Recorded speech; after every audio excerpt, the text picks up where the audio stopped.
Hello, আসসালামু আলাইকুম। কেমন আছেন সবাই? আলহামদুলিল্লাহ আমি অনেক ভালো আছি। তো আজকে ভর্তা বানাবো টমেটো, সিম, বেগুন। তো কিভাবে ভর্তা করি তো দেখেন, পুরো ভিডিওটির সাথে থাকুন। আশা করি সবার অনেক ভালো লাগবে। তো এখানে আমি ভর্তা করার জন্য এখানে আমি শুকনা মরিচ, তারপরে ২-৩টা রসুন, মানে ২-৩ কোয়া রসুন, তারপরে একটা পেঁয়াজ সুন্দর করে ভেজে নিলাম। তো তারপরে এখানে আমি এখন দিয়ে দিব টমেটো, তারপরে হচ্ছে সিম আর বেগুন সুন্দর করে ভেজে নেব। এইভাবে যদি ভর্তা করে খান, একদম যতই মাছ মাংস আপনার সামনে থাকুক তাও আপনার খেতে ইচ্ছে হবে না, শুধু এই ভর্তা দিয়ে ভাত খেতে ইচ্ছে হবে। একদম এক নিমিষে ১ প্লেট ভাত খেয়ে ফেলবেন। তো আমার মতো করে ভর্তা বানিয়ে খেয়ে দেখবেন, একদম ভালো লাগবে।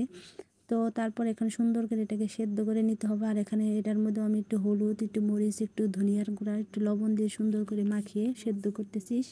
তো এখানে আমার কিন্তু সেদ্ধ করা হয়ে গেছে সুন্দর করে, এখন হাতে ডলে তারপরে ভর্তা করব।